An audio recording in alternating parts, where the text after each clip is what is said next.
Al aire, Claudio. Muy buenas tardes a todos y todas.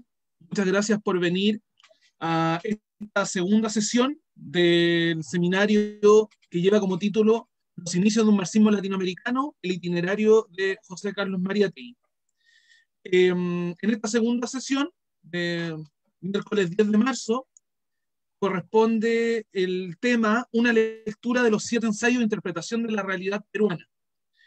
El expositor a cargo será el profesor Osvaldo Fernández y los comentaristas serán Gonzalo Jara, Gonzalo Sandón, Patricio Gutiérrez y quien les habla, Claudio Berríos.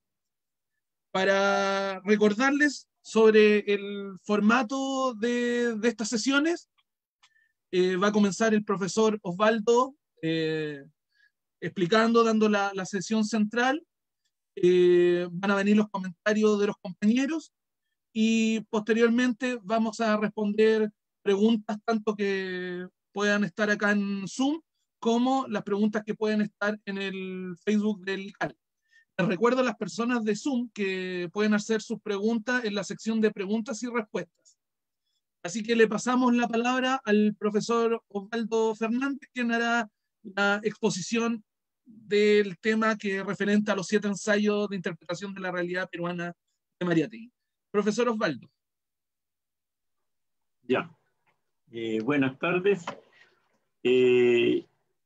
A mí me toca entonces hacer una presentación de la obra mayor de José Carlos Mariátegui, que se llama 7 ensayos de interpretación de la realidad peruana. El título de esta presentación, que aparece en PowerPoint, es un acercamiento a la lectura de los 7 ensayos. Le coloqué así un acercamiento a la lectura de los 7 ensayos porque yo voy a tocar solo algunos puntos que espero más bien les inciten a ustedes a leer la obra, más que contarles la obra o describirla, etc., ¿no? Son distintos puntos para que ustedes los tengan en cuenta en la lectura que ustedes hagan de esos 7 ensayos. José Carlos Mariátegui fue fundamentalmente, pasemos a la primera diapositiva.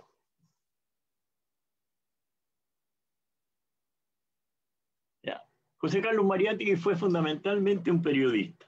Es decir, el periodismo fue su universidad, su formación. Él se formó como periodista. Entró muy temprano, como muy niño, a trabajar en la imprenta de un periódico y poco a poco fue ascendiendo hasta alcanzar la condición de periodista, condición que no abandonó más por el resto de su vida. No es como se dijo la semana pasada, no era un universitario, ¿no? Todo venía entonces de esa labor en el periodismo. Y en tanto tal, adquirió una destreza de escritura propia del artículo periodístico, que él transformó en ensayo. Podemos decir entonces que José Carlos Mariátegui no escribió más que ensayo, no escribió libro. Cierto, hay 2 libros suyos publicados por él, pero vamos a ver en la explicación que da estos libros, deja en claro de que no se tratan de libros en cuanto tal, sino de una reunión de ensayos. Y reivindica el ensayo entonces como una manera de aproximación a la realidad. Ahora, Perú era hay notables ensayistas como Manuel González Prada, como Ricardo Palma, ¿no? Con la misma Clorinda Matos de Turner, ¿no? Eran fundamentalmente ensayistas, ¿no? más que hacedores de libros. Entonces, había toda una tradición, ¿no? Lo notable de Mariátegui es que transforma entonces el artículo periodístico en un ensayo. Ahora, él pensó, ¿no? Trabajó teóricamente a través de estos artículos, ¿no? De estos ensayos, es decir, al ritmo de un ensayo tras otro, ¿no?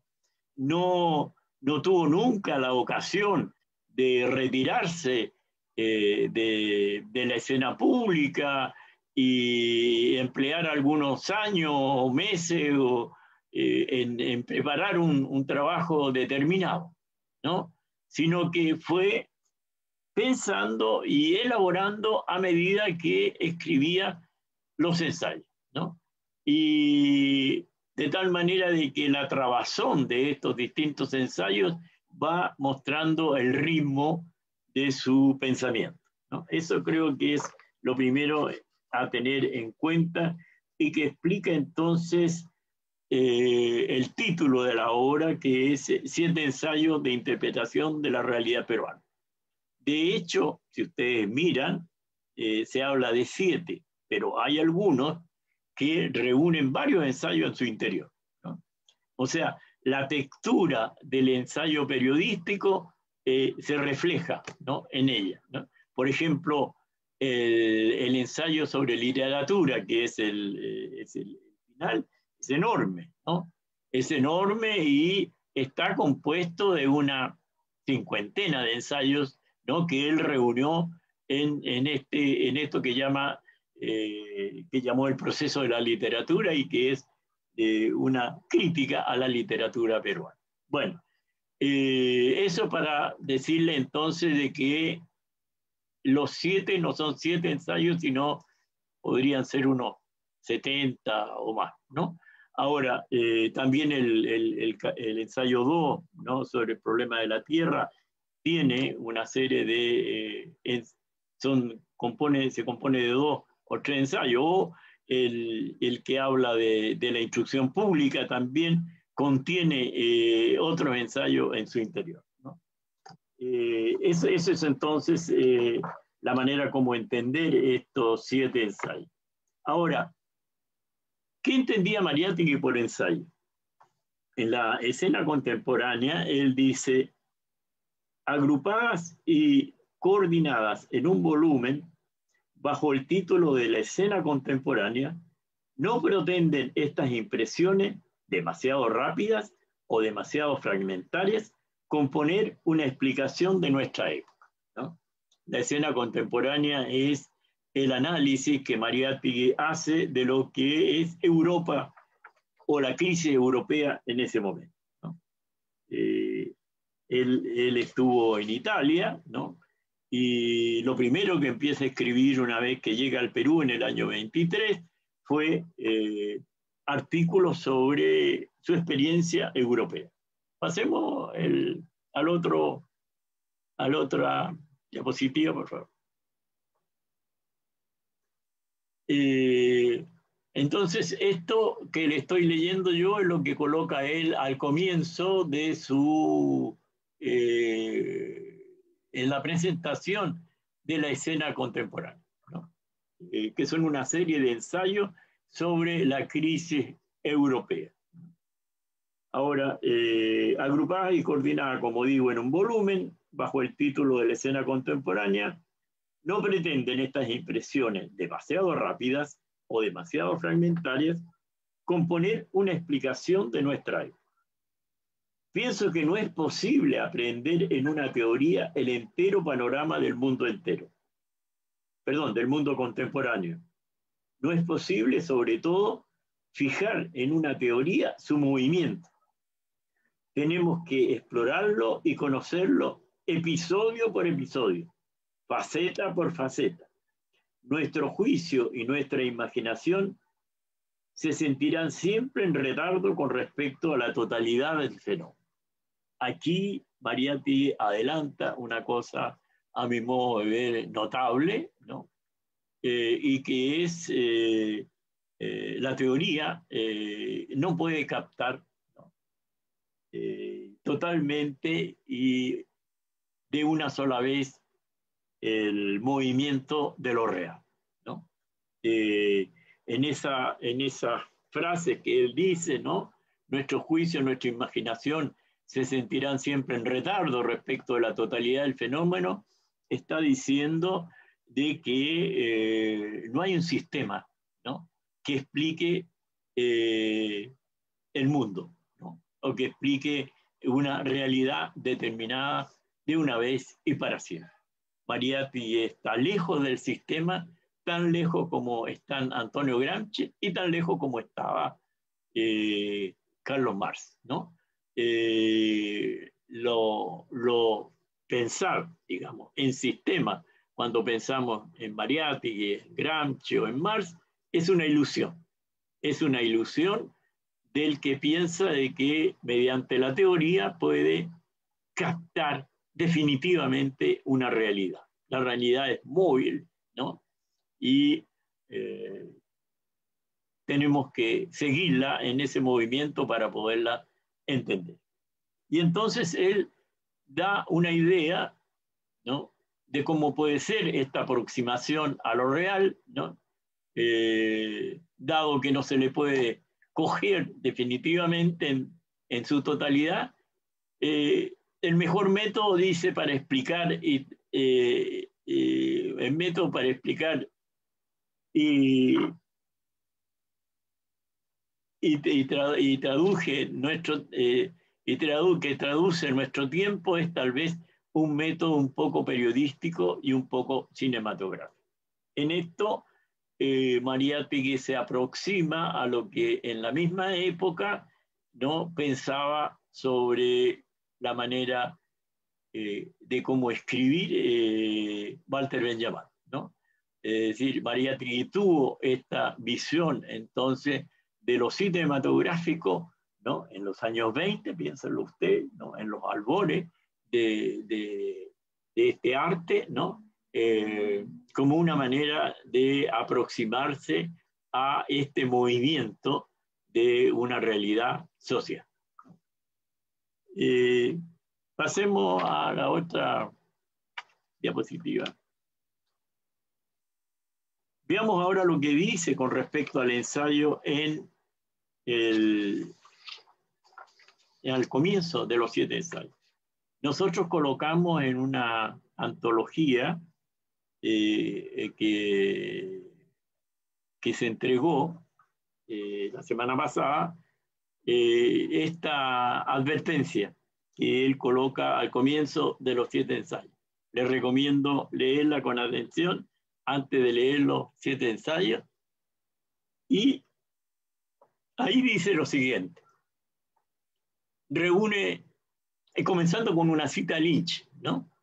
Sacrilegio en esa época para el marxismo, que se consideraba absolutamente ajeno a Nietzsche, ¿no?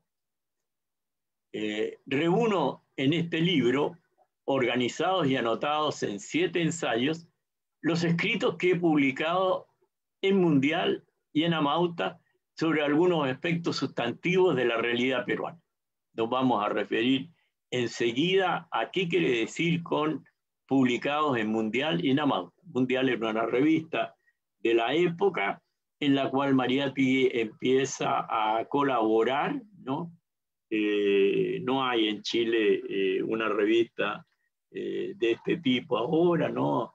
En una época pudo haber sido Bea, una revista parecida, ¿no? Amauta es su revista, ¿no?, de la cual vamos a hablar posteriormente. Como la escena contemporánea, no es este pues un libro orgánico. Ven ustedes, inmediatamente también asocia lo que ha dicho en la escena contemporánea con lo que va a decir ahora, ¿no? Lo que escribe en la escena, a propósito de la escena contemporánea, lo escribe en el año 25 y esto lo escribe ahora en el año 28. O sea, en estos 2 libros, ¿no?, y lo primero que indica es que no son libros, ¿no?, que son sino un conjunto de ensayos, ¿no?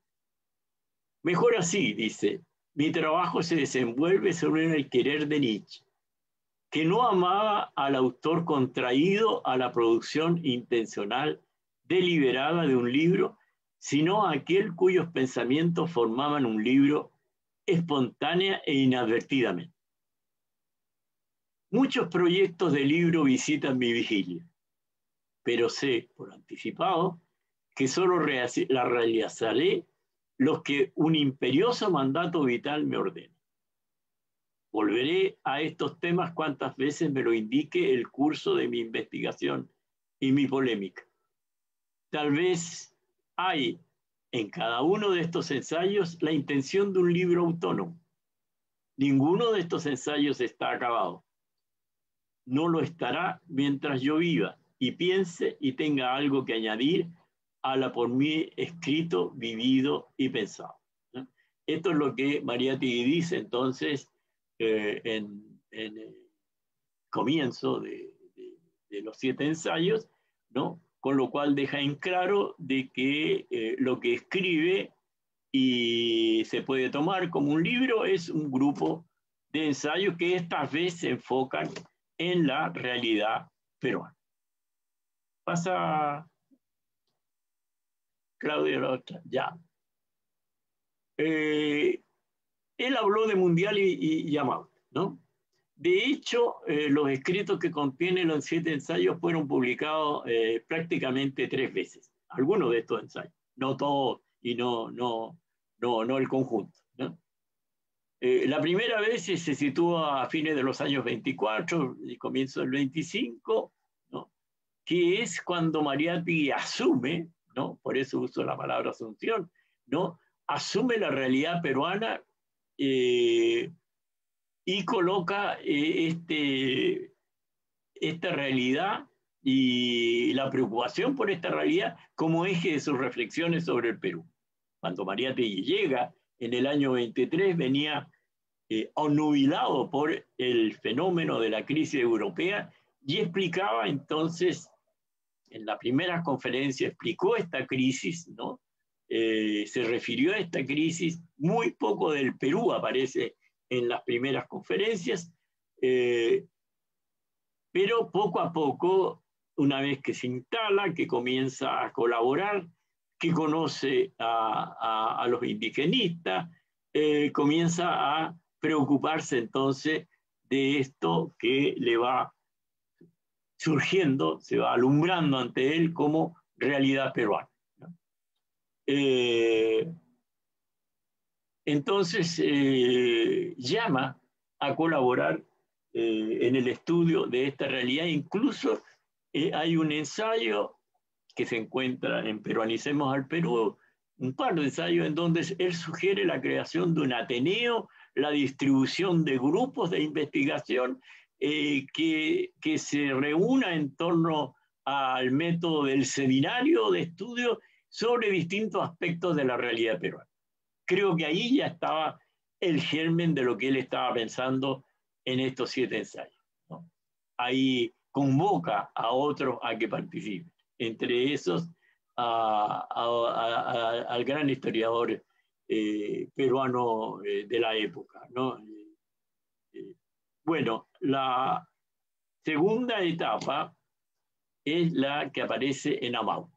En Amauta, la presencia de estos ensayos significa el énfasis que él quiso darle a la revista de 1926 a 1928, ¿no?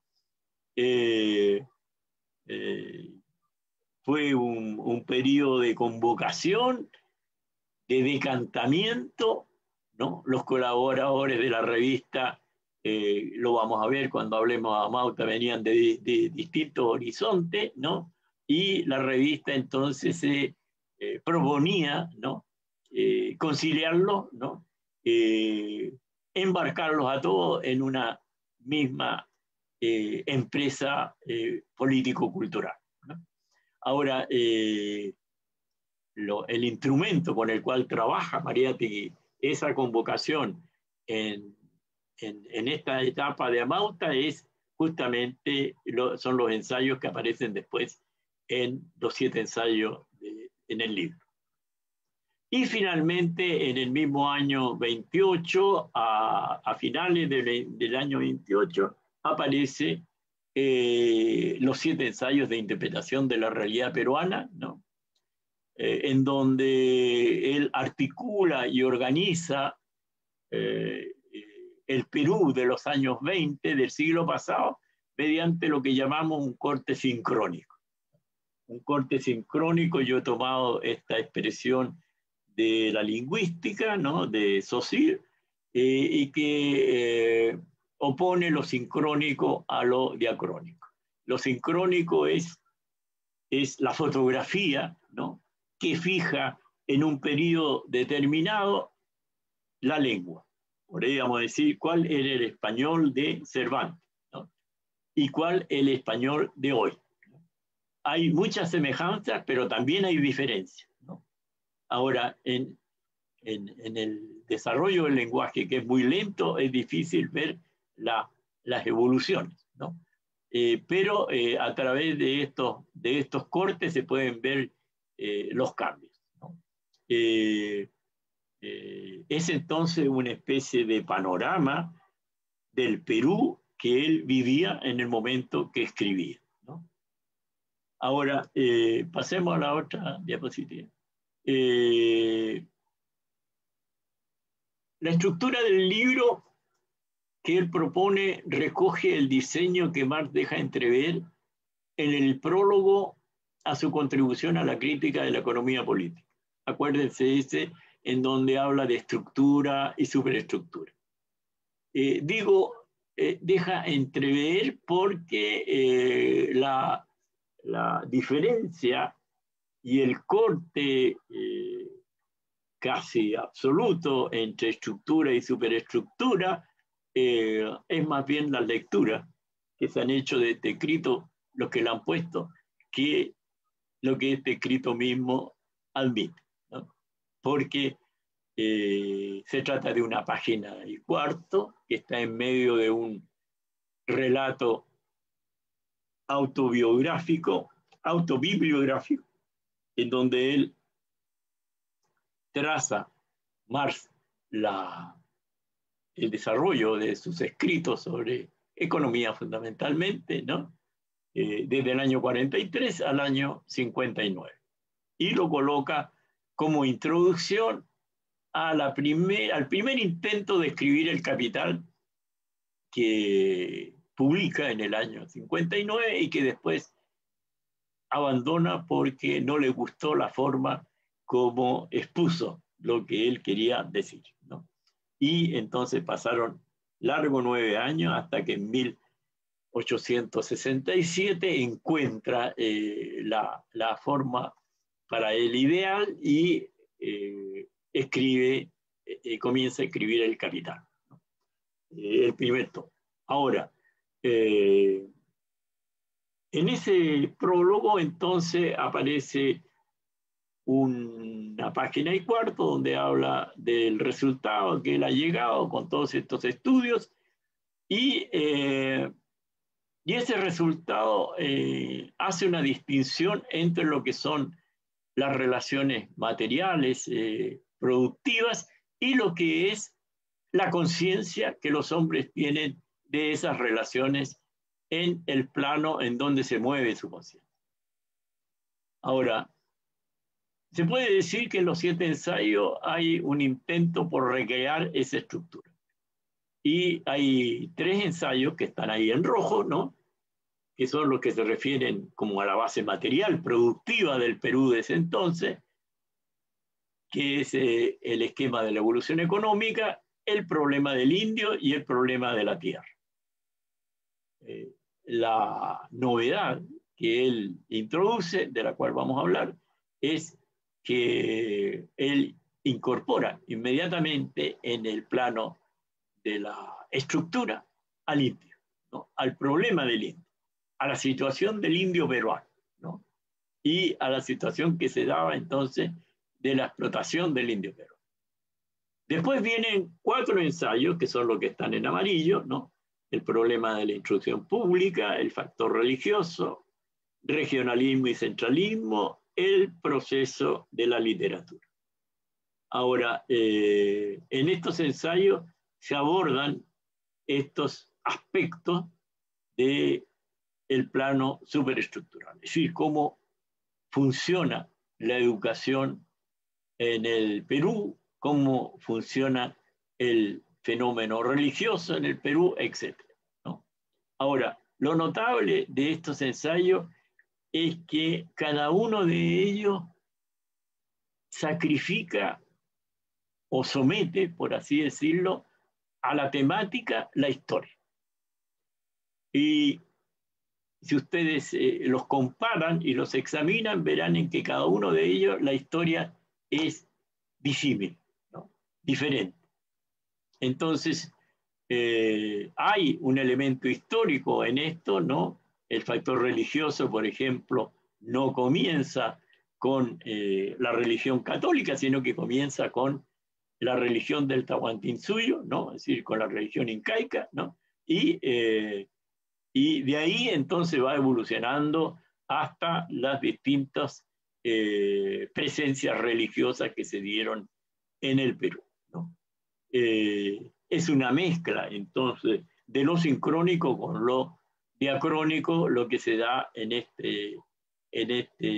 estos ensayos, como también en los ensayos anteriores, porque el esquema de la evolución económica recorre todo lo que ha sido los momentos del desarrollo económico en el Perú. Pasemos.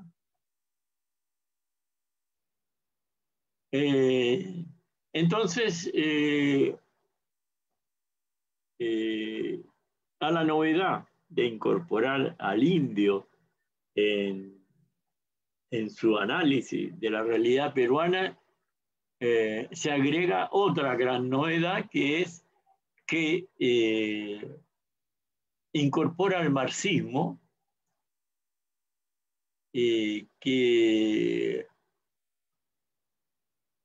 se presenta en ella como interpretación y transformación, ¿no? Es decir, para Mariátegui, interpretar es al mismo tiempo transformar, ¿no? Contrariando en cierto modo, ¿no? O haciendo su lectura propia de la undécima tesis sobre Feuerbach, en donde Marx dice que de lo que se trata es de transformar más que de interpretar, ¿no? El análisis de Mariátegui, que ustedes van a ver en los 7 ensayos, va a colocar, digamos, la interpretación ya como un momento de la transformación. Es decir, el Perú que él abre no es un Perú en donde replique literalmente lo que ve, sino que a través del Perú que hay, está viendo el Perú posible, un nuevo Perú, ¿no? El Perú que puede ser, ¿no? El Perú que puede ser. Y en ese sentido, entonces, hay en ese cuadro sincrónico una convocación al mismo tiempo a transformarlo, ¿no? Dando lugar a una nueva visión de la peruanidad como un proyecto político-cultural tan posible como necesario. Esta obra es, en cierto modo también, leída así, un manifiesto, ¿no? Es un manifiesto en donde está llamando a las jóvenes generaciones peruanas a integrar entonces un proyecto de construcción del socialismo. Eso se dice al final de la presentación, de la advertencia, ¿no?, que él coloca de que su objetivo es justamente la construcción del socialismo en el Perú, ¿no? Y en ese sentido, entonces, los 7 ensayos cumplen ese objetivo para él, ¿no? No describen un Perú neutro, no describen un Perú pasado, no describen un Perú injusto solamente, sino que anticipan las posibilidades de transformación y de cambio en el Perú. Dicho proyecto, entonces, que era ni más ni menos el socialismo, señalaba no solo al sujeto histórico capaz de llevarlo a cabo, es decir, el indígena peruano, ¿no? Las masas indígenas peruanas, eh, sino también a quienes constituían la vanguardia que se comprometía vitalmente en tal proyecto.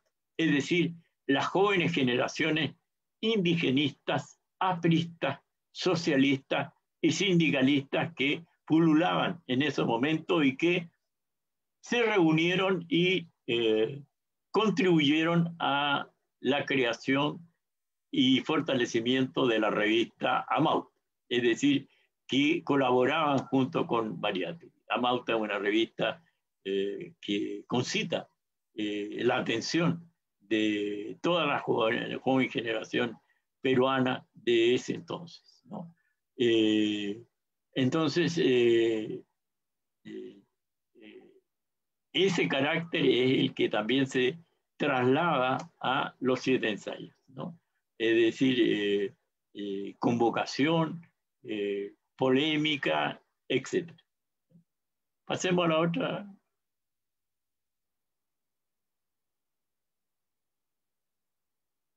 Al mismo tiempo que involucra y se afana por comprometer a su generación, Mariátegui se involucra personalmente en dicha transformación. Ese sería un doble movimiento que él hace a medida que escribe los 7 ensayos. En este sentido, la obra es altamente convocante. Lo que en el interior de la revista se lleva a cabo mediante un debate que la revista instala como práctica permanente entre sus participantes. En dicho debate, Mariátegui se instala como una de las partes en pugna en el desempeño por construir un Perú posible. Este debate marca también la naturaleza teórica de los 7 ensayos.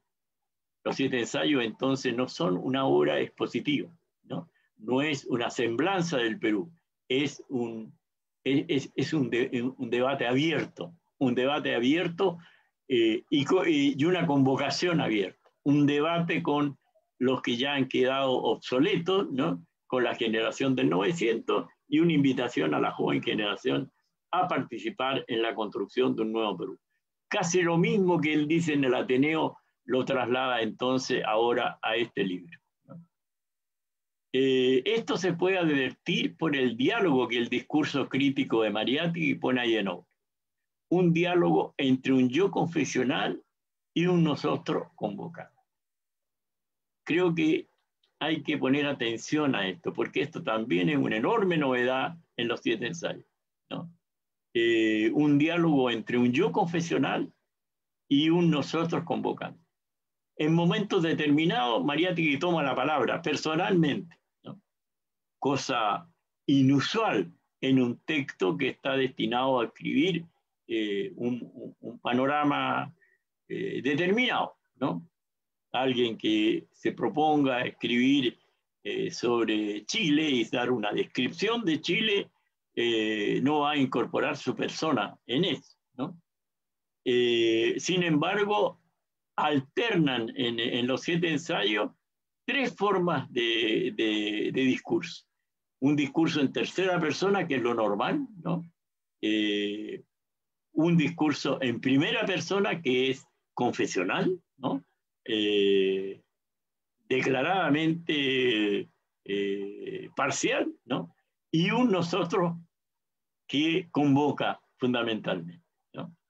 Incluso a veces la convocación, se van a encontrar ustedes, va más adelante. Él dice que la joven generación ya ha hecho cosas de que él está invitándolo a que la haga, ¿no? El yo incluso se hace ostensible desde la introducción a la obra. Por eso les recomiendo la advertencia. La instrucción es la advertencia, ¿no? Revelando desafiante su parcialidad, en especial cuando habla de los ensayos acerca de la literatura peruana, en donde se presenta como testigo de cargo en contra. Pasemos a...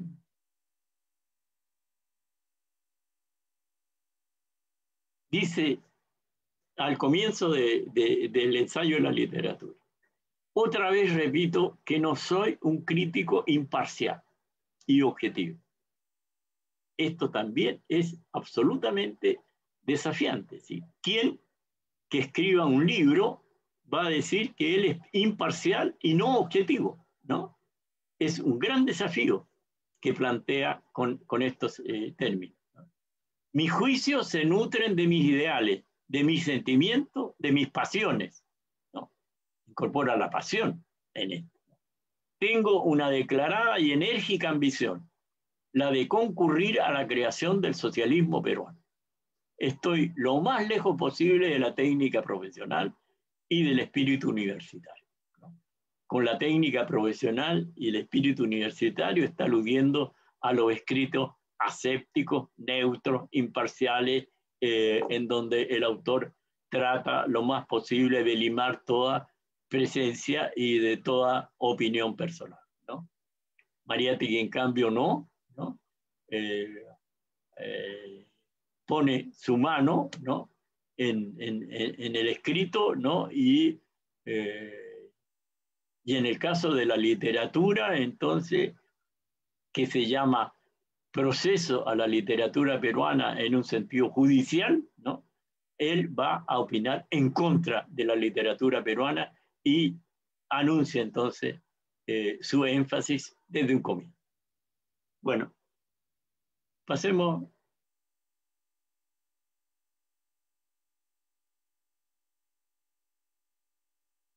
La palabra tiene, en este caso, dice una acepción judicial. No escondo ningún propósito de participar en la elaboración de la historia de la literatura peruana. Me propongo solo aportar mi testimonio a un juicio que considero abierto. Me parece que en este proceso se ha oído hasta ahora casi exclusivamente testimonio de defensa y que es al mismo tiempo y que es tiempo que se oiga también testimonio de acusación. Mi testimonio es con vista y confesamente un testimonio de parte, ¿no? En el fondo, la crítica que él hace a la literatura peruana es una crítica de una literatura que no está escrita por el sujeto que debiera también escribir esa literatura, ¿no? Estamos hablando de los años 20, ¿no? Y ese sujeto indudablemente es el indígena. Pasemos.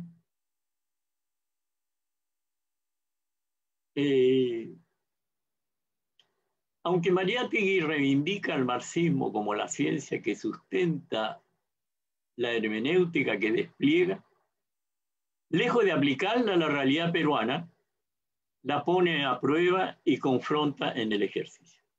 Esta es también otra inmensa novedad y que constituye, a mi modo de ver, el aporte que Mariátegui hace al marxismo.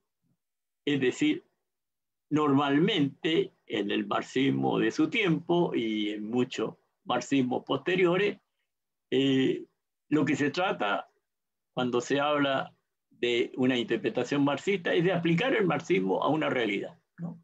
Y si esta realidad soporta la aplicación, bueno, si no la soporta, peor para ella. En el caso de Mariátegui, diríamos que invierte la situación, ¿no? Si la realidad puede, si la teoría puede interpretar la realidad, bien. Si no puede, bueno, peor para ella. Tiene que modificarse, tiene que cambiar, tiene que abandonar criterios consabidos o criterios que trae de otras interpretaciones. El objeto de su análisis, como lo hemos dicho ya, era inédito para la teoría marxista de ese momento, ¿no? No había una literatura marxista sobre el indígena, ¿no? Todavía no surgían los grandes elaboradores latinoamericanos al respecto, ¿no? Y abordarlo suponía una transformación que solo podía darse en esta latitud. Les recomiendo leer los 7 ensayos a la luz de la definición que hace él de marxismo en el mensaje que manda al Congreso, Segundo Congreso Obrero de Lima y Callao, ¿no? donde habla de que el marxismo no es algo rígido, sino abierto a todas las latitudes sociales y políticas. Por eso, interpretar la realidad peruana implicaba en este caso un riesgo para el instrumento de dicha interpretación. Exigía una transformación que dio lugar, a nuestro entender, a los prolegómenos de lo que podríamos llamar un marxismo latinoamericano. Bueno, con estas indicaciones yo termino lo que quería decir a propósito de estos 7 ensayos. Gracias. Muchas gracias, profesor Osvaldo. Bien, aquí tuvimos la presentación central de la sesión de hoy, donde el profesor habló acerca de esta forma de ingresar, de entrar a la lectura de los 7 ensayos. Ahora vamos a partir con los expositores, quienes darán algunos comentarios sobre alguno de los ensayos o a complementar lo expuesto por el profesor. Partimos con Patricio. Patricio, si quieres comenzar a dar algún comentario sobre los 7 ensayos. Sí, bueno, señalar, bueno, buenas tardes primero que todo a todas y todos. Señalar algo importante también de los 7 ensayos, que bueno, hay 3 ediciones luego que son la peruana, viene la del 28, viene la del 44, la del 52, y la 4ª edición extranjera vendría siendo la chilena, que es la del 55. Cosa no menor, puesto que eso implica un camino filológico, si uno lo pone en algún sentido, de la recepción de Mariátegui en Chile, que luego hablaremos de eso en las próximas secciones. Entonces, es importante señalar que esta 4ª edición, que es la primera edición en otro país, es la edición chilena del 55. Posteriormente aparecerán infinidad de ediciones, y ahí, como tú muy bien mostraba el profesor en las diapositivas, en diferentes idiomas alrededor del mundo. Señalar también que en los 7 ensayos, como muy bien recargaba el profesor, también hay una aproximación al proceso de desarrollo económico y social peruano, y eso queda muy bien marcado en el primer ensayo, lo cual es fundamental si uno hace una lectura en el sentido marxista de que de Mariátegui aplicaba a la interpretación del Perú. Pero esa interpretación que hace Mariátegui ahí no es una interpretación menor, puesto que adelanta una serie de lecturas que después uno las conoce por autores más reconocidos a nivel mundial, por ejemplo, la lectura de Wallenstein sobre el sistema mundo. O sea, Mariátegui en ese primer ensayo hace una lectura de la condición económica en la cual se encontraba Perú desde la colonia, reconoce 3 etapas: la colonia, la independencia y luego el proceso postbélico de Chile con la guerra salitre. Y en ese proceso reconoce también la relación económica y social en la cual se enfrenta esa realidad peruana. Y eso es muy importante porque pone con esa lectura en cuestión esta especie de lectura dogmática sobre la realidad, digamos, lectura dogmática del marxismo sobre la realidad latinoamericana. Y esa interpretación de las fases por las cuales pasa la sociedad. Y creo que ahí la supervivencia que hace Mariátegui es re interesante y súper sugestiva, puesto que en el proceso de independencia, así como en el proceso colonial y el proceso postbélico, la supervivencia de una cultura, por una parte la indígena, pero también de una cultura colonial española que también va sobreviviendo y va haciendo traba al proceso de modernidad y de modernización en el cual vivía Perú. Y eso es importante destacarlo porque las herencias coloniales no permiten un desarrollo social y económico al Perú, y más bien lo va convirtiendo no solo en enclaves económicos, sino que también en enclaves culturales que no le permiten un desarrollo y desarrollar las potencialidades, que también lo deja muy en claro Mariátegui, las potencialidades del capitalismo como proceso transformador. Entonces, se están jugando estos mundos diversos que atan una lectura, y eso es lo interesante, como lo explicaba el profe, ata una lectura de interpretación de por qué se tenía que guiar un camino de construcción del socialismo diferente a otras realidades sociales, culturales y políticas. Y como muy bien recalcaba el profesor Fernández, no es algo a aplicar, no existe un método que se aplica. Aquí la relación entre teoría y práctica es entre teoría y praxis, ese proceso de análisis y desarrollo que en esa dialéctica va creando y va desarrollando los procesos de transformación.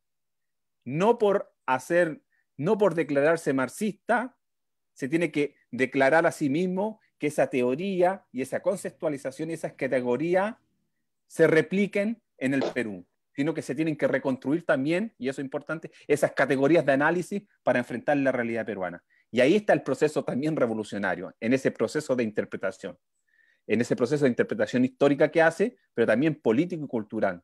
Y es por eso que le da un sentido también cuáles son los sujetos y los ejes en los cuales se puede articular este proceso de transformación. Yo diría que ahí, recalcando esa idea, uno puede seguir profundizando al respecto de los 7 ensayos y por qué los 7 ensayos ponen en pie esta lectura, que uno podría decir, inicios del marxismo latinoamericano. O sea, si uno lo lee superficialmente en un sentido como ensayo, no le ve la potencialidad incierne que está ahí de interpretación. Y esa potencialidad de ensayo es porque también se tiene que ir reconstruyendo. Un proceso histórico propio. O sea, pensar el proceso de desarrollo histórico propio en el cual se generaron las sociedades latinoamericanas y en especial la peruana. Yo lo dejaría ahí como una entrada para pensar también ese proceso de análisis que desarrolla los 7 ensayos. Muchas gracias, Patricio. Muy interesante tu comentario que viene a nutrir lo que expuso el profesor Osvaldo en relación a esta idea de interpretar y a su vez transformar, y esta lógica que no es una aplicación, más bien pareciera ser una traducción del marxismo, y un marxismo que se va jugando netamente con esta realidad. Pasemos al siguiente expositor, Gonzalo Jara. Si quieres señalar algo. Sí, comentar 2 cosas. Como primero, hay algo refiriéndome a algo que dijo el profesor, los 7 ensayos es un proyecto en construcción, que es una construcción de alguna manera de la vanguardia en el Perú, pero también de la vanguardia en Latinoamérica. Nosotros nos podemos ver en el proceso, en el texto en sí mismo, el texto en la portada, ya con la portada nos damos cuenta que es un texto netamente vanguardista, con la obra de Sabogal que sale ahí. Pero hay una característica que a mí siempre me llamó la atención cuando leí los 7 ensayos, que escribía Inca con K.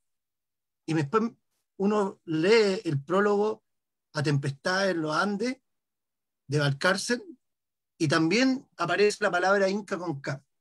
Eso es bien interesante, porque ese proceso que está manifestándose ahí es también una forma de escritura que se está contraponiendo a lo que se llamaba como, a lo que podríamos llamar como la tradición. En un sentido era una forma vanguardista y rupturista de escribir Inca. A la vez es una forma de reivindicarlo. Yo aquí en el chat les voy a poner una cita de Valcárcel en un texto que se llama La Rebelión Ortográfica, y donde él comenta por qué deberíamos cambiar las letras del vocabulario y tomarlas desde un punto de vista indigenista. Eso lo hace Valcárcel y también lo estaba haciendo Mariátegui en los 7 ensayos. Eso era como un comentario para mostrarles también que es un texto vanguardista hasta en la forma de escribir, como también decía el profe, que tiene varias formas de enunciar. Habla desde un yo, desde un nosotros, pero también la forma de escribir es bien interesante en ese sentido. Y lo otro que quería comentar era 2 puntos. En el capítulo de los 7 ensayos, en el problema de la tierra, especialmente en el apartado La comunidad bajo la república, ahí nosotros podemos encontrar 2 notas al pie de página, que para que ustedes la anoten sería la 15 y la 23. En la nota 15, Mariátegui hace una reivindicación a la comunidad indígena, a la comunidad incaica, a la Aylú especialmente. En ella se opone a los comentarios que hace Augusto Aguirre Moral en la novela titulada El pueblo del sol, Augusto Aguirre Morales también era parte de Colonia, así que de alguna manera era contemporáneo con Mariátegui. Esta novela, El pueblo del sol, la podríamos asimilar, por ejemplo, con Salambó, que es una tragedia erótica que escribió Flaubert hace tiempo. ¿Por qué la podríamos comparar con esa novela? Porque esa novela tiene una cargada visión orientalista, como diría Said, en el sentido de que trata de imponer construcciones occidentales a un mundo que no es occidental, que es lo que pasa en Salambó y que es lo que está denunciando de alguna manera Mariátegui en la novela El pueblo del sol. ¿Qué es lo que pasa ahí? Que Mariátegui aclara que el comunismo inca y el comunismo actual no son lo mismo, tratando de decirle a Morales que estaba equivocado. Como primero, el comunismo que se refiere, por ejemplo, Marx y Sorel, es completamente distinto, es de la sociedad industrial, decía Mariátegui. Pero el comunismo inca es completamente diferente en el sentido de que no es el hombre superando a la naturaleza, sino que el hombre muchas veces se veía superado por ella. Era un comunismo distinto, apuntaba a personajes, a individuos distintos, no al proletariado, sino que al hombre de la tierra. Entonces, al aclarar esto, Mariátegui lo que nos está poniendo en un punto, en un relativismo histórico. ¿A qué voy con un relativismo histórico? Que para poder nosotros verificar la diferencia entre el comunismo que él llama el contemporáneo y el comunismo inca, tenemos que buscar la esencialidad del mismo. Mariátegui dice que estos dos comunismos son distintos en su forma, pero no en su esencia. ¿Cómo llega a esta conclusión? Como primero, hablando que las lecturas que se hicieron sobre el comunismo incaico fueron medievales, como primero, pero en la contemporaneidad, en la que está planteando Augusto Aguirre Morales, sería liberal. Como primero medieval y luego liberal. Y ese liberalismo lo que lleva es a pensar que el ser humano es un individuo con que fomenta sus libertades individuales, en lo económico, netamente burgués. Entonces, Mariátegui trata de decirle, si tú me estás poniendo un comunismo o sea, si tú me estás diciendo que el comunismo incaico se destruían las libertades individuales, estás completamente equivocado. ¿Por qué? Porque Mariátegui se percata que lo que es el comunismo inca es la célula del imperio incaico. Sin comunismo inca no habría habido imperio incaico. Es anterior al imperio. Y es un comunismo que se mantuvo antes del imperio, en el imperio y posterior al imperio. Eso es la célula que está analizando Mariátegui. Entonces, el otro punto que le critica es la idea de la abstracción. Él dice que ve la tiranía, está analizando la tiranía de manera abstracta. Entonces, desde esa forma, no está viendo que las prácticas que se manejaban en el comunismo inca, en el comunismo incaico, eran prácticas netamente materiales, concretas, y que el imperio no habría podido subsistir sin esas prácticas. Por lo tanto, ocurrió un fenómeno que no era el que los reyes o los sabios del imperio se hacían ricos con lo que producían la gente de la IU, sino que todo lo contrario. El Estado se mantenía gracias a esas comunidades. Eso de alguna manera para romper con él, para romper con esa idea de que existía una falta de libertad en el comunismo, en el imperio incaico con relación al comunismo que era su célula. Para eso también, en esta nota al pie de página, Mariátegui cita a Fraser, en La rama dorada.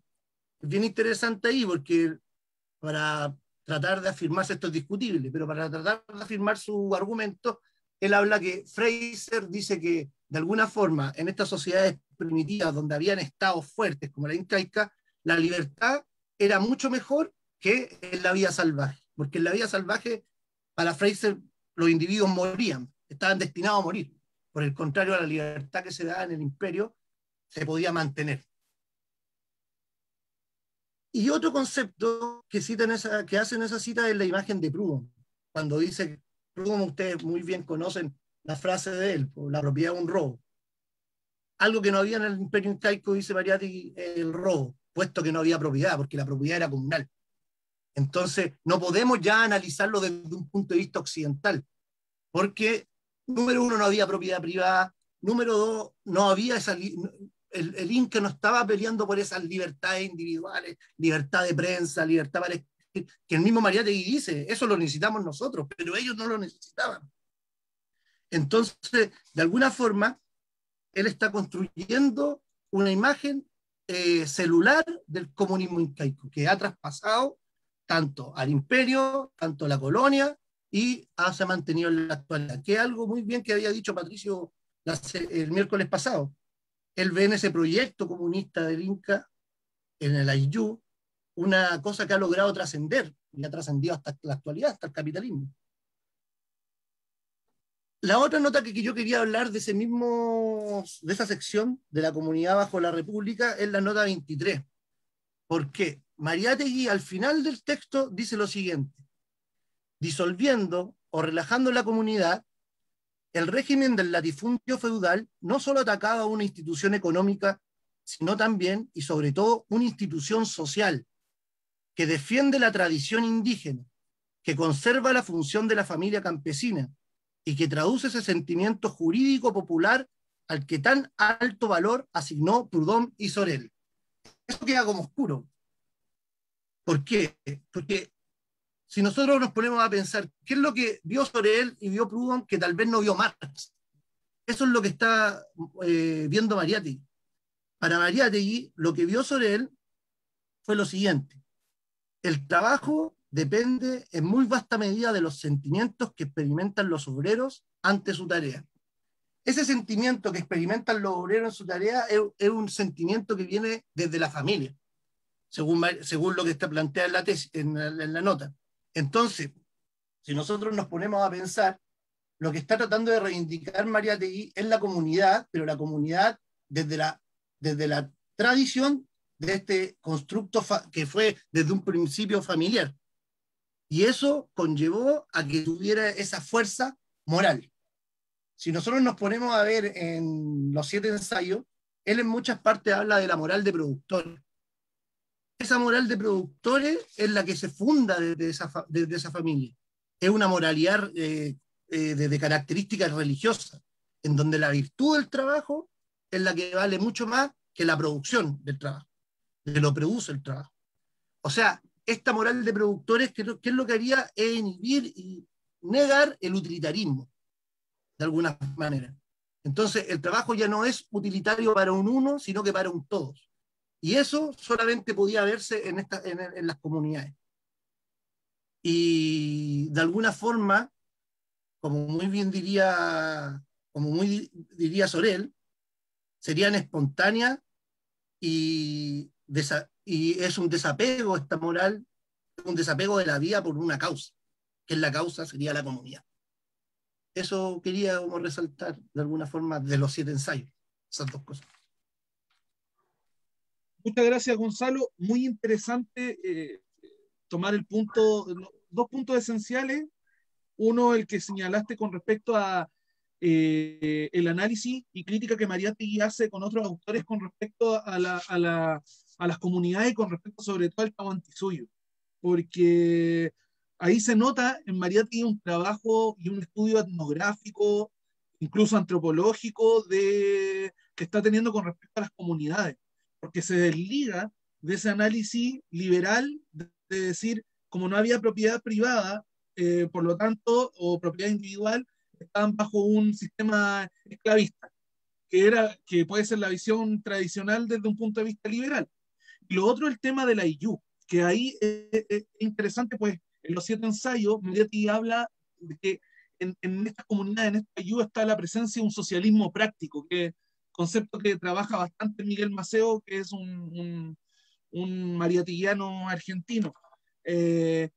Ahí está la praxis misma, pues como tú bien señalás, el IU, como lo dice Robert Paris también, logró atravesar victoriosamente todos los estadios económicos y todos los estadios políticos en los cuales se fue posicionando, desde el Tahuantinsuyo, pasando por la conquista, pasando por la colonia y la república, el sistema capitalista, el sistema semifeudal.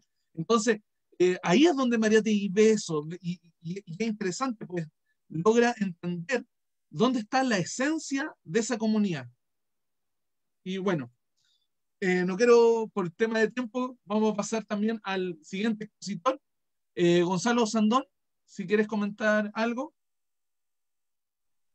Hola, muy buenas tardes a todos. En esta ocasión, más bien quisiera como enfatizar, resaltar un aspecto que creo que es bastante importante en Mariátegui, que nos termina siendo útil para nuestro presente. Mariátegui ha sido malamente acusado, ¿no es cierto?, de ser un revisionista, en otros casos ha sido culpado, ¿no es cierto?, de ser muy iconoclasta o que en definitiva se escapa mucho de la tradición marxista para desarrollar su planteamiento. Y la verdad es que este texto, los 7 ensayos, demuestran genuinamente la forma prolija en que Mariátegui trata la ortodoxia. Un texto bastante ortodoxo. Efectivamente, como se ha dicho, hay un ejercicio de traducción, ¿no es cierto?, de aplicación en su realidad. Y ahí hay un hilo conductor. Hay un hilo conductor que en su estilo, en la formulación de sus pensamientos, se une orgánicamente a revolucionarios como Lenin, como Marx. Eh, eh, ¿Y en qué consiste este hilo conductor? Yo creo que aquí hay, lo que hay de trasfondo es la aplicación de un método, el método dialéctico, el uso de la dialéctica para concebir, para comprender la realidad, y también es la forma en cómo este método tiene esta característica tan em, provocativa, ¿no es cierto?, en la elaboración de sus planteamientos. La dialéctica requiere, precisa, ¿no es cierto?, de asumir desde una posición crítica nuestra realidad, tratarla, abordarla desde una posición crítica, y en esa posición crítica tiene que haber una superación, ¿no es cierto?, que se constituye en la síntesis.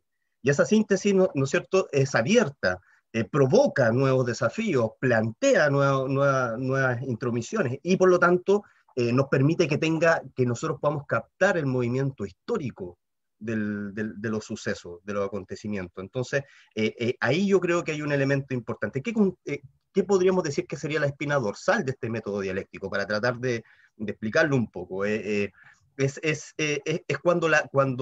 cuando la relación es la que constituye los términos, y no al revés, cuando los términos constituyen a la relación. Tenemos esta lógica bastante lineal, positivista, ¿no es cierto?, de que el sujeto acude al objeto y lo conoce en la medida, ¿no es cierto?, en que independiente y autónomamente ese objeto, no se involucra, ¿no es cierto? Y así es como es necesario y existen los diccionarios, los glosarios, los manuales, que en definitiva nos hacen entender primero el significado de los términos y después por todos los medios tratar de aplicar dichos términos en ciertas circunstancias, para que así se pueda entender de mejor modo la realidad. Y así caemos en estos manualismos, ¿no es cierto? Y en este caso, por ejemplo, ¿cómo podríamos vincularlo al caso de Marx? Hace poco leí un texto que son los cuadernos de Kovalevsky, en una traducción que hizo García Linera, ¿no es cierto?, a principios de los 90, si no me equivoco, en el cual estos cuadernos, textos inéditos en la traducción castellana, ¿no es cierto?, de Marx, realiza. Kovalevsky era un historiador ruso que le regala un libro en el que él escribe, en donde trabaja el tema de la tierra, de la propiedad de la tierra, ¿no es cierto?, en América Latina, en la India y en Asia, ¿no es cierto? Y un texto que Marx comienza a leer, comienza a estudiar y comienza a realizar ciertos apuntes. Y en términos generales hay una de las principales críticas que le hace a Kovalevsky, es que si bien su estudio es bastante riguroso, abordando distintos elementos de una manera bastante rígida, ¿no es cierto?, evidencia que hay precisamente esta problemática de tratar de aplicar ciertos conceptos en ciertas experiencias que puedan ser diferentes, como es el caso, por ejemplo, de la teoría del feudalismo. Es decir, lo que señalaba Kovalevsky es que tanto en América Latina como en la India, como en otras partes, ¿no es cierto?, existe la presencia, ¿no es cierto?, de relaciones feudalistas que hay que desarrollar, que hay que madurar, para que puedan dar cabida a relaciones capitalistas y por lo tanto, ¿no es cierto?, avanzar en el desarrollo de la sociedad, de la civilización. Y aquí Marx lo que hace es definitivamente demostrar que no debe ser así, sino que todo lo contrario. O sea, existen otras realidades. América Latina es una realidad propia, diferente a la europea, entonces no corresponde aplicar términos de feudalismo en estas circunstancias. Y así también en el caso de Argelia y de la India. Entonces hay que definirlas con sus propias características, ¿ya? Y esa, ahí, por ejemplo, hay precisamente una posición crítica con respecto a sus propios planteamientos, ¿no es cierto?, y una superación, en definitiva, en el análisis. En el caso de Lenin también vemos eso. ¿Ah? En el caso de Lenin vemos, por ejemplo, en el quehacer también ese elemento dialéctico, es decir, donde son las relaciones las que nos tienen que, en definitiva, configurar, potenciar, dotar de significado a los términos. ¿Ah? No sirve, y de hecho fue bastante crítico y bastante iconoclasta con respecto a la política de la Segunda Internacional, que promovía la institucionalización de los partidos políticos, que lo incluía a los sistemas electorales y que por lo tanto hacía que los partidos que de la época comenzasen a desarrollar toda una tradición, ¿no es cierto?, institucional, donde se incorporaba al Estado capitalista. Lenin, contrario a este planteamiento, sostuvo la importancia y la necesidad de la revolución. Y lo hizo apostando, ¿no es cierto?, principalmente a los trabajadores de San Petersburgo, como aquellos que debiesen, ¿no es cierto?, llevar a cabo dicha tarea. Y ahí también fue gracias a precisamente esos planteamientos iconoclastas, donde nosotros ponemos en tensión al dogma para evidenciar su salud, como nos dice Mariátegui, ¿no es cierto?, es que se produce esto nuevo. Y en el caso de Mariátegui, con este ensayo sucede lo mismo. El ejercicio de traducción es la aplicación de este método dialéctico, método que también aplica Gramsci en la elaboración de su escrito. Hay un hilo conductor que une a estos autores y que no es casual. Buscan captar el latido de la realidad histórica en la cual se sitúan, para también así, de ese modo, transformarse en propuesta útil para los que vienen a continuación. Son obras furerin, ¿no es cierto?, en el sentido de que son para siempre. Y la pregunta que creo que debiésemos hacernos es de qué modo entonces es que, sabiendo ya que Mariátegui es uno de los principales exponentes del marxismo latinoamericano, productor de ese marxismo latinoamericano, ¿no es cierto?, la importancia que tiene este texto como propuesta, como desafío a desarrollar el socialismo en este caso en un país latinoamericano como es Perú, cómo nos contribuye eso en nuestra contemporaneidad. ¿Ah? Y creo que nuevamente evoluciona a esta importancia del método. En el caso chileno, ¿cuál es nuestro problema del indio? ¿Tenemos un problema del indio? O sea, para poder superar la sociedad en la cual actualmente nos encontramos, que de todos lados está en una situación bastante, en un umbral, ¿no es cierto?, de decaimiento de un régimen, de un sistema, de una forma de vida, y ha surgido la necesidad, ¿no es cierto?, de protestar y manifestarse en pos de una nueva forma de concebir la vida, ¿no es cierto?, en sus distintos aspectos de la realidad. ¿Ah? Y en ese instante, bueno, entonces, ¿cómo a nosotros nos puede servir? Y ahí veo que debiésemos preguntarnos por cuál sería, en nuestro caso, en nuestra condición, en nuestra realidad actual, el problema del indio, nuestro problema del indio. Y en ese caso también, de qué manera el problema de la tierra también en Chile, que tiene una características geográficas, ¿no es cierto?, geopolíticas bastante interesantes. No por nada también nos miran con buen agrado las potencias mundiales, ¿no es cierto? De qué manera también ese problema nosotros lo podemos llevar al ejercicio de la traducción, a nuestra situación actual chilena. Y bueno, también hacer ese ejercicio, ¿no es cierto?, de forma latinoamericana. Pero acá acá hay un elemento, una obra que es útil, que es importante, y que es útil e importante para los procesos de transformación, para los procesos de cambio que se vienen en la región latinoamericana, fundamentalmente, cómo nosotros nos asumimos, ¿no es cierto?, esa tarea y hacemos de esto una herramienta útil para esos desafíos. Es de ese modo que creo que hay que también entender que no solamente es un exponente del marxismo latinoamericano, Mariátegui, sino que es uno de los principales intelectuales orgánicos, ¿ya? De nuestra contemporaneidad a nivel mundial, junto también, ¿no es cierto?, con Antonio Gramsci. Gracias. Muchas gracias, Gonzalo, por tu comentario. Yo quisiera señalar algunas cositas que se me vienen a la mente con respecto a este libro, que son los 7 ensayos de interpretación de la realidad peruana. En primer lugar, el título que no deja de ser polémico para la época. Como bien señaló el profesor Osvaldo y mostró en la advertencia, Mariátegui encuentra su libro un libro polémico. Y en tal sentido, el título, si nosotros analizamos el contexto en el cual fue escrito, es en sí polémico. ¿Por qué lo digo? Porque hay una anécdota que la señala Alberto Flores Galindo en el libro La agonía de Mariátegui, que es sobre la rivalidad entre Mariátegui y el Partido Socialista Peruano con la Comintern, ¿ya?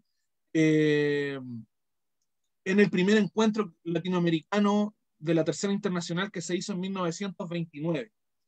Quien estaba a cargo de ese encuentro fue Vittorio Codovilla, quien lo podríamos categorizar como un marxista ortodoxo. En dicho encuentro, Hugo Peche, que es uno de los delegados del Partido Socialista Peruano, porque Mariátegui no pudo asistir por problemas de salud, fue a este encuentro y le regala a Codovilla un ejemplar de los 7 ensayos de interpretación de la realidad peruana. Codovilla lo mira el título y como conclusión saca que este no es un libro marxista. Y en sí, desde el punto de vista del marxismo ortodoxo, efectivamente podríamos decir que los 7 ensayos no es un marxismo, como lo ve el marxismo ortodoxo. En primer lugar, porque estamos hablando de ensayo.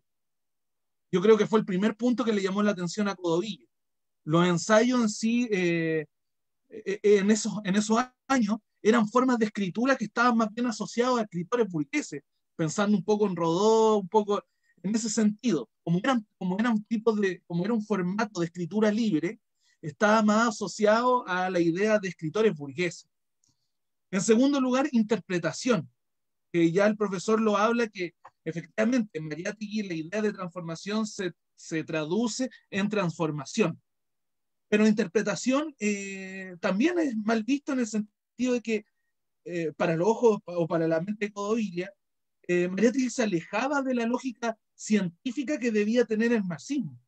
Ya al hablar de interpretación nos estamos alejando de esa lógica científica o cientificista. Y en tercer lugar, que también es importante, el concepto de realidad peruana. Porque ahí, con realidad peruana, también toca un poco con la visión que tenía Codovilla. La Comintern, no digo en su totalidad, pero un grupo de la Comintern, entre ellos Codovilla, cuando analizaba la situación de América Latina, la veía como un conjunto. Es decir, América Latina en su conjunto era una sociedad semicolonial. Por lo tanto, no había diferencia entre Chile, Perú, Bolivia, Venezuela, Colombia. Era un grupo uniforme con el cual se tenía que entender desde esa lógica. Y se tenía que estudiar desde esa lógica. Toda América Latina era una región semicolonial. Entonces, que llegara un sujeto que se reconocía marxista, convicto y confeso, como Mariátegui, y hablara de la realidad peruana, ya estaba completamente alejado de esa lógica de marxismo. Entonces, por eso me llama mucho la atención el título de esta obra, porque en sí es una obra polémica. Y por último, quisiera señalar que a mí me llama mucho la atención también que ya el profesor mostró por este lado, tratando de Mariátegui hacer un símil con la contribución a la crítica de la economía política de esto de estructura y superestructura, colocar estos trabajos sobre la religión, sobre centralismo, y uno de los ensayos más largos, que ya lo señaló el profesor, que es el tema de la literatura. Y en específico, dentro de la literatura, Mariotti hace un estudio del indigenismo. Y es muy interesante ese estudio porque, bueno, Mariotti lo podría haber colocado fácilmente en la lógica de movimiento político, pero lo deja dentro del aspecto de la literatura. Pero ¿por qué es tan importante para Mariotti la literatura o la estética indigenista? Porque ahí Mariotti ve un movimiento que está naciendo, que se está formando, independiente de que no hay distintos puntos de vista, lo vamos a ver cuando se tome el tema de Amauta. Hay distintos puntos de vista en el Perú de la época Mariotti sobre el indigenismo. Pero Mariotti ve ahí un movimiento que puede llegar a formar un programa. Ese programa obviamente se va a dar en torno a la polémica, en torno al debate entre estos diversos indigenismos. ¿Ya? Eso quería señalar sobre este libro. No sé, bueno, aquí hay un comentario, quería leerlo, que me pareció interesante. Omar, que creo que Omar se fue, pero señaló Omar, me parece que uno de los temas de fondo es la concepción antropológica que conlleva el modelo liberal de vida. En ese sentido, la destrucción de la comunidad, la irrupción del individuo, del uso de la tierra que deja de ser madre, lo que implica un golpe cultural a los pueblos originarios. Bueno, algunos de los expositores que quisiera dar algún comentario para dar una segunda vuelta sobre algún punto. Claro, yo, por ejemplo, concuerdo con lo que dice Omar. O sea, de alguna manera, antropológicamente, viendo la vía liberal y la vía de la comunidad es completamente distinta. Mariátegui, por eso a mí me llama mucho la atención esa nota al pie de página, porque lo deja bien en claro, más que en otras partes del texto. Y de alguna forma la idea de la madre tierra, de la Pachamama, era la idea del trabajo de Nayub, era trabajar con la tierra. Esa unificación que tiene el indio con la tierra se manifiesta ahí.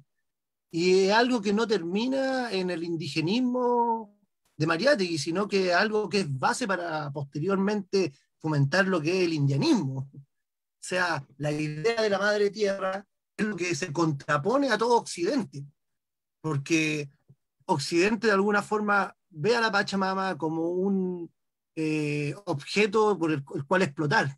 Por el contrario, las comunidades ven un objeto en el cual trabajar con él. Es una unión que tienen con la Pachamama.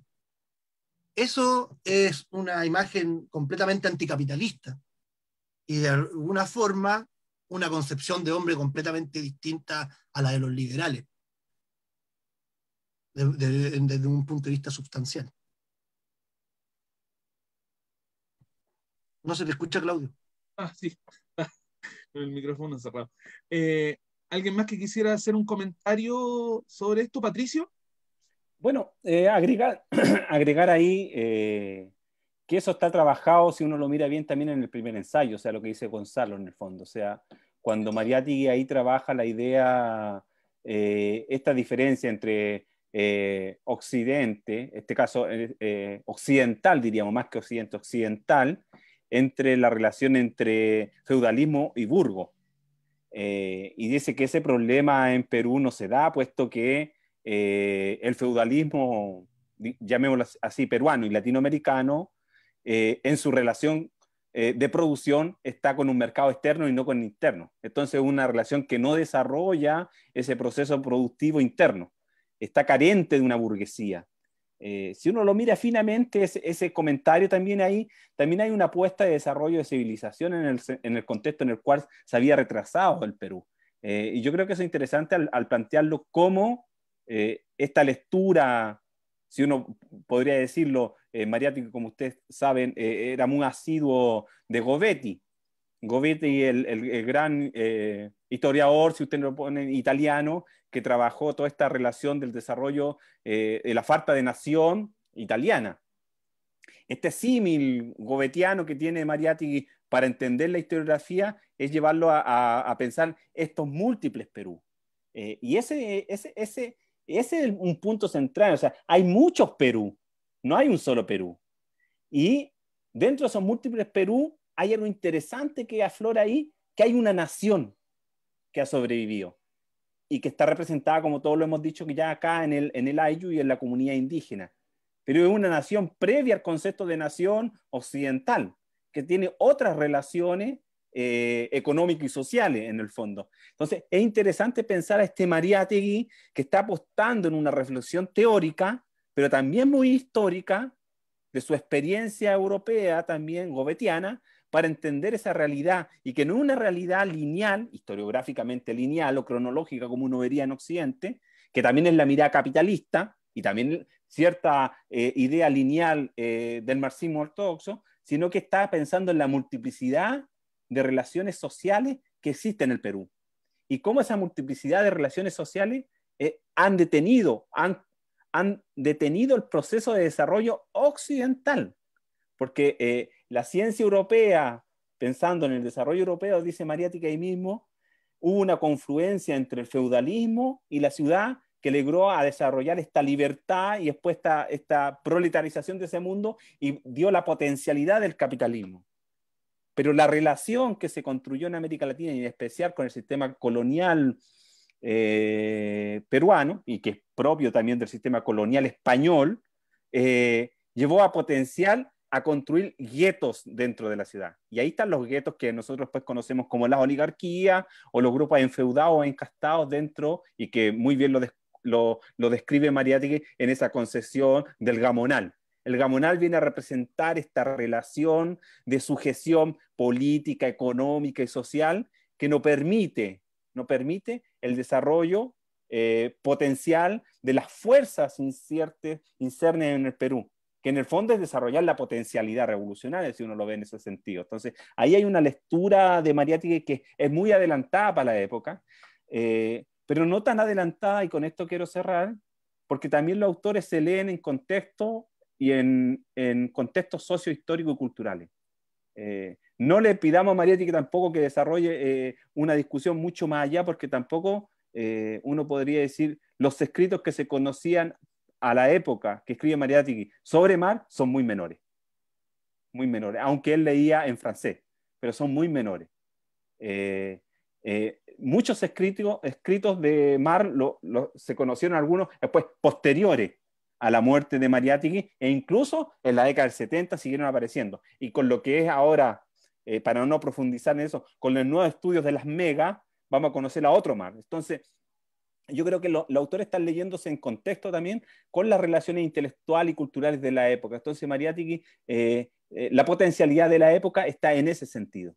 Y tú muy bien lo dijiste ahí, Claudio. O sea, cuando presenta estas tesis en el Burú latinoamericano que se organiza en el 29 en Argentina, Víctor Codovila dice, este no es un libro. El libro que vale es la historia marxista del Perú. Y ahí desecha la tesis que impulsaba Hugo Peche y Portocarrero. Y son desechadas las tesis, aunque son defendidas concretamente. Pero no son solo las tesis de Mariátegui. Si uno lee el informe completo, son todas las tesis que no abogaban por las líneas y por las 23 condiciones para crear los partidos comunistas en América Latina. Entonces, pero también es interesante esa discusión del 29, que no solo la veamos una lectura ortodoxa de lo que se quería implantar, sino que para muchos autores ahí se abre la perspectiva de los diferentes marxismos. Y eso es interesante porque no estamos hablando de un Marx acá, estamos hablando de un marxismo. O sea, aquí en la discusión actual se está planteando mucho esta idea de los marxismos, muchas lecturas de los marxismos. Y hay una lectura que es hegemónica y que la que logró imponer de alguna manera en el discurso esa conferencia del 29, pero ahí abre la perspectiva de las luchas contrahegemónicas de los diferentes marxismos. Entonces hay una perspectiva en una época bisagra que abre el libro y que lo abre con las diferentes perspectivas de los marxismos. Y yo creo que eso es interesante pensarlo porque es una lectura fina y que está en discusión con los contemporáneos de la época, pero también con los autores que habían escrito con el Perú. Y con esto cierro. No es una lectura de conservar el Ayllu, o la comunidad indígena. No es una lectura conservadora, sino que es una lectura en la cual el ayllu es el pivote o la potencialidad de la transformación y la resistencia. Él está rescatando, y yo creo esto, está rescatando la resistencia de la comunidad indígena, pero como resistencia para desarrollar la potencialidad transformadora y no la vuelta hacia atrás, de que perviva la comunidad indígena como comunidad en sí. Con eso lo cierro y creo que ahí podríamos ir aclarando ciertas dudas que se vayan generando en el proceso de discusión. Muchas gracias, Patricio. Muy, muy interesante lo que señalaste con respecto a que no es algo menor en Mariátegui esta lógica de ver múltiples Perú, de no ver uno solo, sobre todo a nivel productivo. Ya el ayllu como comunidad ya es un Perú distinto al Perú, al Perú del Gamonal en su totalidad, al Perú de la costa, y con la introducción del capital norteamericano por otro lado. O sea, hay múltiples Perú en ese sentido. Yo quería mostrar una pregunta acá que me parece interesante, quizás, profesor Osvaldo, quizás usted podría responder, que es una pregunta del Facebook, de Henao Amaru, que nos acompaña desde la sesión pasada, y tiene esta siguiente pregunta. Muchos saludos, venceremos. Me pregunto por las relaciones entre forma y contenido en la interpretación de la realidad por el marxismo y por Mariátegui. ¿Podrían ampliar eso de ensayo, sistema, método en la crítica de la economía política? ¿Cómo esto afecta la fórmula de socialismo indoamericano?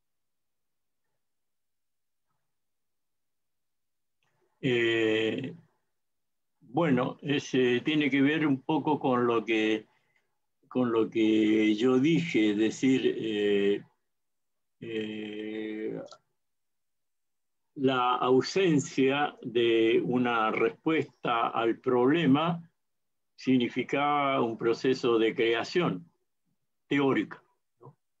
Es decir, el problema del indio exigía entonces del marxismo un esfuerzo particular en lo que concierne a la realidad peruana. Ahora, si entendemos que el problema del indígena y todo lo que tiene que ver con los indios es un problema latinoamericano, ¿no? Creo que eso es uno de los ejes determinantes de una interpretación nuestra, ¿no?, de la realidad latinoamericana. Y en ese sentido, entonces, tenemos que darle cuerpo al instrumento para adecuarlo a esto, irlo mejorando. Es decir, como se decía acá, es un diálogo, ¿no? Es una dialéctica entre la especificidad del objeto y el esfuerzo de la teoría, ¿no? Ahora, el problema del indígena es un fenómeno real y por lo tanto algo que se mueve también, ¿no? Es decir, la situación actual no es exactamente la misma que vivió Mariátegui, ¿no? Cuando Mariátegui habla, ¿no? Balcárcel podía decir de que el indígena vivía en la sierra y iba a bajar, ¿no? E iba a invadir la costa y iba a cambiar la sociedad peruana, ¿no? Pero ocurrió que el indio bajó, ¿no? Y al contrario se adecuó, ¿no?, a la realidad capitalista existente en ese momento, ¿no? Se ubicó en las poblaciones marginales, en las poblaciones jóvenes, como lo llaman allá, y se fue poco a poco mimetizando, ¿no? Entonces, creo que el problema indígena ha cambiado y eso exige entonces que nuestro saber teórico, que viene de Mariátegui, de Reinaga, ¿no?, de García Linera y de muchos otros, tiene que irse adecuando a este movimiento de la especificidad latinoamericana, ¿no? La teoría, creo que he tomado siempre el modelo de un autor que habló de la teología de la liberación. La teoría es un momento segundo, ¿no? No el momento primero, ¿no? Marx dijo, la teoría es siempre la ciencia, por tanto la teoría es siempre postfectum, ¿no? Viene después de la cosa, ¿no? Se arma después, ¿no? Es decir, puede que en estos momentos estén ocurriendo transformaciones en el objeto que nosotros estamos debatiendo aquí, que es el problema indígena, que no captamos, ¿no? Y que tenemos que estudiar de nuevo para captarlo, ¿no? Y esas nuevas variantes que van surgiendo de un proceso que se reproduce, pero cada vez que se reproduce se recrea, se transforma. El capitalismo que estamos viendo no es el capitalismo de Marx, ¿sí? Sino un capitalismo del siglo XXI, ¿no? Que también hay que prestar atención a sus cambios para entenderlo, ¿no? Exigen, ¿no? Exigen de la teoría un movimiento particular. O sea, no podemos trasladar la mirada del siglo XIX o del siglo XX a los fenómenos del siglo XXI. Así lo entiendo yo. Oye, quisiera concluir con una cosa para no hablar más. Mira, en los años 60, por ahí a los finales, se empezaron a publicar una colección en México, me parece que en el Fondo Cultura Económico, de libritos o libros, ¿no? Que analizaban un país determinado. Yo me acuerdo de uno que se llamaba Venezuela Hoy, Chile Hoy, Centroamérica Hoy, etc., ¿no? Y que seguían el esquema de los 7 ensayos, ¿no? Ahora, ¿a qué quiero llegar con esto? A que una vez que se haya leído los 7 ensayos, quiero invitar a los lectores a que piensen cuáles serían en estos momentos los ensayos que marcarían la realidad chilena. ¿Qué elementos pondríamos ahí? Gonzalo Osandón sugirió pensar hasta qué punto el problema indígena chileno forma parte de uno de los ensayos que pondríamos ahí, ¿no?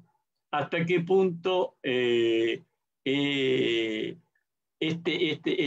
problema me parece que es todavía el ensayo fundamental en 7 ensayos de la realidad latinoamericana, ¿no? Si escribiéramos los 7 ensayos, la realidad latinoamericana estaría esto, ¿no? Estaría, creo, el fenómeno del imperialismo, ¿no? Que Mariátegui no lo alcanzó, lo rozó, ¿no? Estuvo frente a él porque estaba recién entrando el imperialismo en el Perú a través de Leguía, ¿no? Con los empréstitos que hizo y la deuda que tenía, pero no tiene la presencia actual, ni la presencia que en Chile hemos visto, ¿no? De publicaciones que se han desclasificado, ¿no? De cómo interviene en nuestra realidad internamente, modificándola internamente, movilizando a partidos chilenos a sus propósitos, ¿no? Entonces, creo que es un fenómeno digno de incorporar en los ensayos. Y así podemos quizás hacer ese ejercicio, digamos, con respecto a nuestra realidad y a la realidad latinoamericana. Eso. Muchas gracias, profesor. Gonzalo Sandón, ¿algo que aportar con las preguntas que se han hecho acá, los comentarios?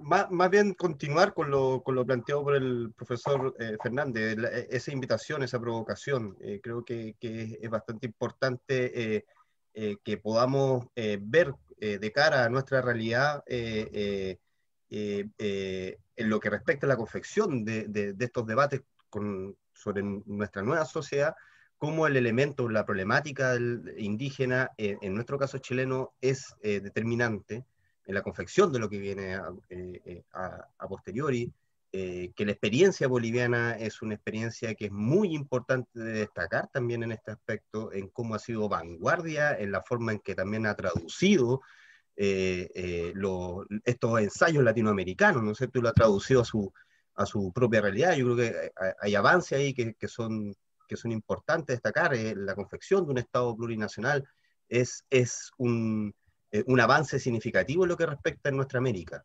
¿Ah? La importancia también, por ejemplo, que tuvo la Revolución Cubana también para poder revertir la hegemonía en ese entonces del imperialismo yanqui, y cómo ha prevalecido y ha contribuido, ¿no es cierto?, a procesos de cambio y transformación en toda América Latina. Y en ese sentido también cómo nosotros vamos resolviendo un tema que también creo que es muy significativo, que es el tema de la propiedad de la tierra en Chile. Está muy acaparado, ¿no es cierto? Y resulta ser determinante para los procesos que vienen también a continuación. O sea, el de los recursos naturales también, ahí hay algo que vale la pena también centrar, destacar. Y también con respecto a la confección de la cultura. Desde el feminismo también hay toda una vanguardia, un proceso de avance con respecto a las relaciones sociales de nuevo tipo, con respecto a cómo debiésemos actuar, comportarnos, pensar también en entornos que sean mucho más asociativos, mucho más colaboradores y de mutuo respeto. Entonces, ahí también hay elementos que hay que seguir sacándole punta. Y me sumo a esta invitación, ¿no es cierto?, que hace el profesor de ir pensando en cuáles serían los ensayos que debiésemos nosotros también visualizar en esta propuesta que se hace, que insisto, es plasmar también este método dialéctico, que también es promovido desde el prólogo por Marx, ¿no es cierto? Ahí hay una continuación, hay un puente. ¿Ya? Yo también desconozco por lo menos cuáles son los textos que Mariátegui pudo tener acceso sobre Marx. Sin duda deben ser bastante pocos, pero sin embargo hay un puente histórico que une el estilo, la forma de concebir la realidad y de proponer, de provocación con respecto a aquello, que es nítido. En Marx, en Lenin, en Mariátegui, ¿no es cierto? Y en otros autores también, sin duda, pero que permite este avance, ¿ah? Este proceso que no para, sino que siempre está abierto a las tempestades, ¿no es cierto?, y a las adversidades de la realidad misma. Eso. Muchas gracias, Gonzalo, por tu último comentario. Yo creo que lo significativo en Mariátegui es que nos deja nos deja invitación a hacernos preguntas, como él mismo también se hizo preguntas desde el marxismo. El marxismo no era para Mariátegui un cuadernillo con un sistema cerrado con todas las respuestas. Al contrario, era una instancia para hacerse preguntas.